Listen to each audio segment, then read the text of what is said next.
দাস খাওয়ালে কি রাধারানী চরণে দিলেন, কিন্তু রাধারানীর মানভঞ্জন হলো না। তাই গোবিন্দ বলছে, রাধে তুমি যদি আমায় ক্ষমা না করো, আমি আমার এই দেহটি ওই রাধা কুণ্ডের দিকে গিয়ে বিসর্জন দেব। এই বলে প্রাণবধূ আমার কাঁদতে কাঁদতে চলে যাচ্ছে। বধূ কাঁদতে কাঁদতে চলে গেলেন। এদিকে রাধারানী আমার বধূ চলে গেল, তখন কিন্তু বধূকে আটকায়নি। চলে যাওয়ার পরে সখীদেরকে বলছে, সখীরে আমার প্রাণবধূ যখন চলে গেল, প্রাণবধূ যখন চলে গেল, তোরা কি তাকে ধরে রাখতে পারিস নি? কারণ ধরে রাখলে সে আর যেত না। বলছে, কি করে বুঝলি যেত না? বলছে, ওই দেখ আমি বুঝতে পেরেছি। তাকে আগের পদতার পিছে পড়েছে, আগের পদতার পিছে পড়েছে, আগের পদতার পিছে পড়ে, আগের পদতার পিছে পড়েছে,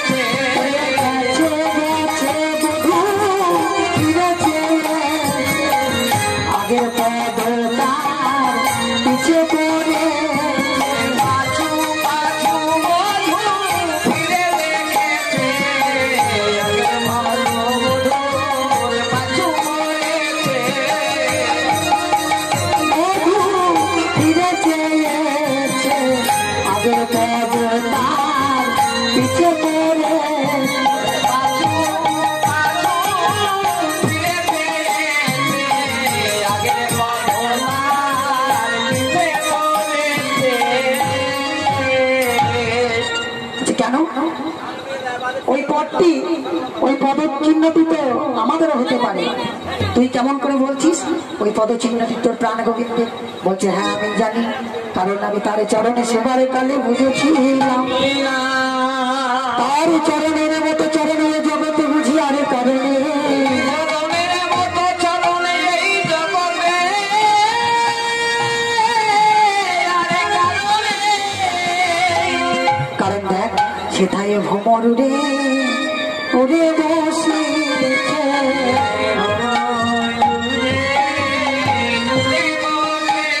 সেথায় ভ্রমর রে ওরে বসেছে, আমার জুড়ে জুড়ে বসেছে, কমলের মধু পাবো বলে, ভবরে ওরে বসেছে,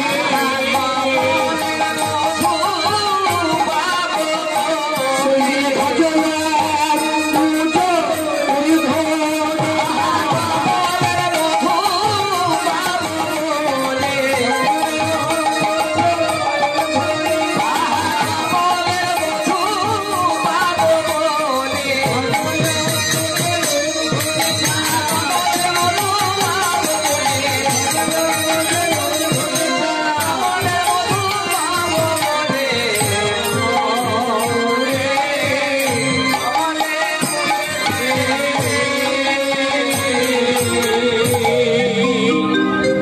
রাধারানী এইভাবে রোদন করছে। আর সখীরা মনে মনে চিন্তা করছে যে রায় যদি এইভাবে কাঁদতে থাকে, রায় যদি এইভাবে কাঁদতে থাকে, তাহলে রায় প্রাণে বাঁচবে না। তাহলে যেমন করেই হোক আমাদের রাধারানীকে তার প্রাণ বধূর সঙ্গে মিলিয়ে দিতে হবে, বিয়ে দিতে হবে, প্রাণ বধূর সঙ্গে মিলিয়ে দিতে হবে। তাই সকলে মিলে স্থির করেছে যে কে পারবে গোবিন্দকে আনতে। রাধারানী যদি এইভাবে রোদন করতে থাকে আর প্রাণে বাঁচবে না, তাহলে আমরা এক কাজ করি, সকলে মিলে স্থির করি। তাই সকলে মিলে স্থির করেছে যে বিশাখা যাবে, বিশাখা বড় চতুর, বিশাখা যাবে গোবিন্দকে আনতে। তাই বিশাখার মনে আনন্দ আর ধরে না, বিশাখা যাবে। তাই রাধারানী বলছে, রাই আমি একটা জিনিস চাইবো, তোকে দিতে হবে, তবে কিন্তু আমি যাব। বলছে, হ্যাঁ কি চাস বল? বলছে, রাই তুই শ্যামের বামে বসবি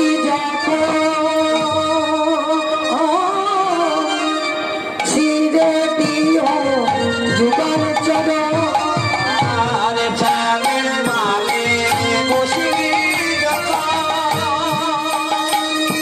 ও গো রাধে,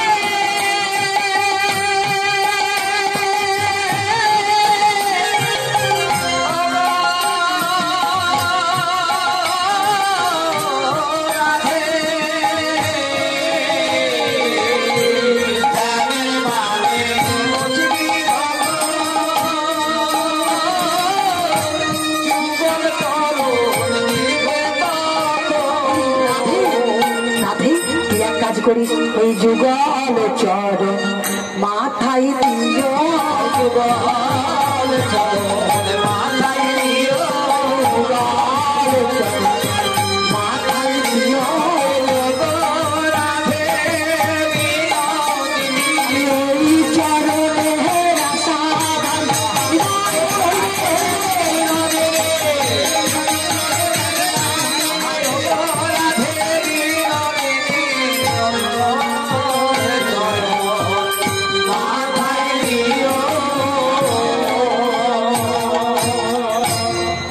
বলছে ঠিক আছে, তুই যা বলবি আমি তাই করবো।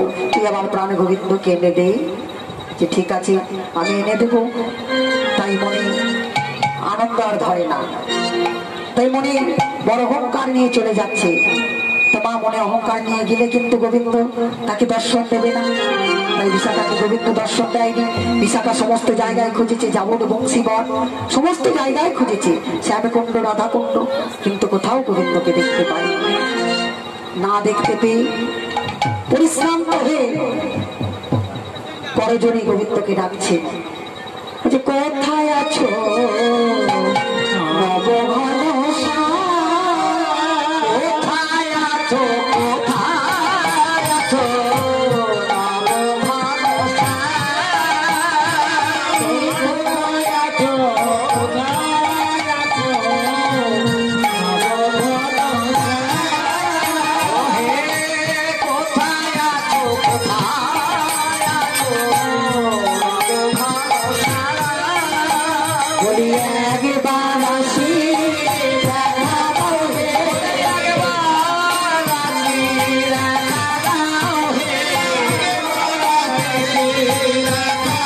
হে, বলে একবার আসি দেখা দাও হে, নইলে রাধার প্রাণ বাঁচে না, একবার আসি দেখা দাও হে,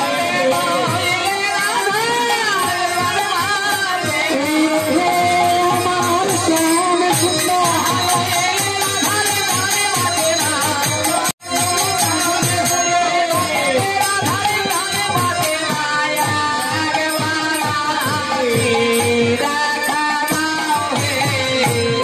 কোথায় আছো, কোথায় আছো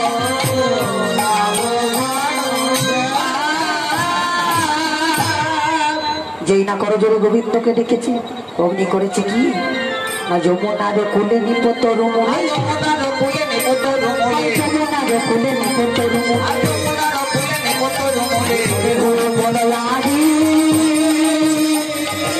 যমুনার কুলে নিপত রুমুলে, জননারে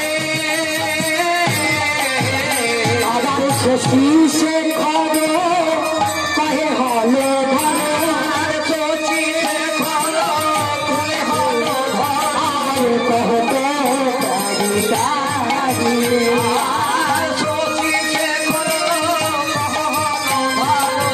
কহলো গারি গারি, এত কষ্টে রাধা নাম ছাড়ে না, এত দুঃখেও রাধা নাম ছাড়ে না, এত কষ্টে রাধা নাম ছাড়ে না, এত কষ্টেও রাধা নাম ছাড়ে না, নাম জপে শ্যাম প্রাণ পেয়েছে, এত কষ্টে রাধা নাম ছাড়ে না,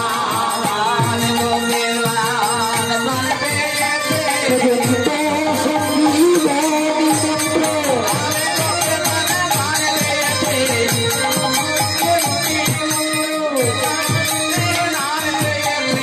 এত কষ্টেও রাধা নাম ছাড়ে না, তাই গোবিন্দ দেখা দিয়েছে, বলছে বিশাখা তুমি আমায় চিনতে পারছো না। বিশাখা মনে মনে চিন্তা করছো, তুমি তো আমার সঙ্গে চাতুরি করলে, এবার আমি তোমাকে একটু চাতুরি করি। না চেনার ভান করছে বিশাখা, না চেনার ভান করছে। গোবিন্দ বলছে বিশাখা তুমি আমায় চিনতে পারছো না? বলছে না আমি তোমাকে চিনতে পারছি না। তুমি কে? বলছে কেন, আমি তোমাদের সেই প্রাণ না, আমি সেই প্রাণ না, তুমি কি আমায় চিনতে পারছো না বিশাখা? আমি তোমাদের সেই কৃষ্ণ, তুমি আমাকে নিয়ে চলো, আমার রাধা রানীর কাছে। তাছাড়া তুমি কোথায় যাচ্ছ এখন এই অসময়ে? বলছে আমি কোথায় যাচ্ছি জানো, আমার এই রাধা রানী তার কুঞ্জে মানকুমারীর পূজা করবে, তাই একটা কৃষ্ণকলি ফুলের প্রয়োজন।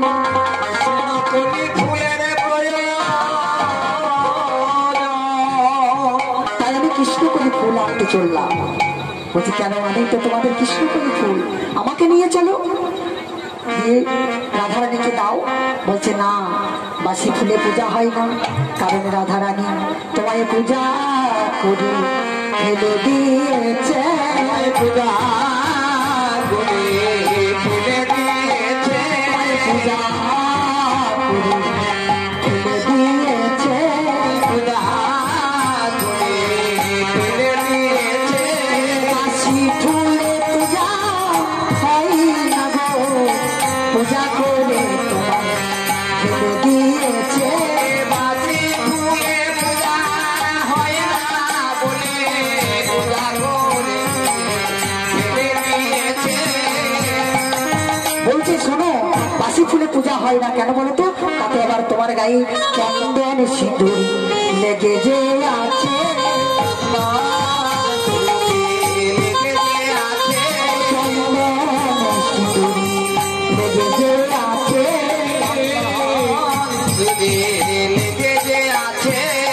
শোনো প্রাণনাথ, আমি তোমাকে নিয়ে যেতে পারবো না, কারণ তোমার সঙ্গে আমি কথাও বলবো না। রাধারানী যদি বুঝতে পারি তাহলে কি হবে জানো, আমাকে তোমার মতো তারাইয়ে দেবে। তোমার মতো তারাইয়ে দেবে, তোমার মতো তারাইয়ে দেবে। তোমার মতো তারাইয়ে দেবে। আমার সঙ্গে নেবে না গো, তোমার মতো তারাইয়ে দেবে। সঙ্গে বলার নেবে না গো, তোমার মতো তারাইয়ে দেবে। বিশাখা, তুমি যদি আমায় না নিয়ে যাও, আমি আমার এই প্রাণ আর রাখবো না। ওই রাধাকুণ্ডের তীরে গিয়ে ঝাঁপ দিয়ে আমি আমার প্রাণ বিসর্জন করবো। বলছে ঠিক আছে, তোমাকে আমি মৃত্যুর উপায় বলতে পারবো না, তুমি প্রাণে মরে যেও না। কারণ মাধব, তুমি বলবে না সেটা আমি ভালো করে জানি। কারণ মাধব বলি, তোমার তো প্রভু মরণে আছে। মরণে আছে, তোমার কি প্রভু মরণে আছে? মাধব, তোমার কিন্তু মৃত্যু নেই। আমি জানি তুমি সারা জগৎপতি, তোমার কি মৃত্যু হয়? তুমি তো সবাইকে বাঁচিয়ে তোলো, তোমার তো মৃত্যু হওয়ার কারণ নয়। কিন্তু আমি জানি, তা তুমি যখন বলছো প্রাণে মারা যাবো, তা তোমাকে প্রাণে মরতে হবে না। রাধা প্রাপ্তির উপায় আমি বলে দিচ্ছি, তা তুমি রাধারানী কি পাবে।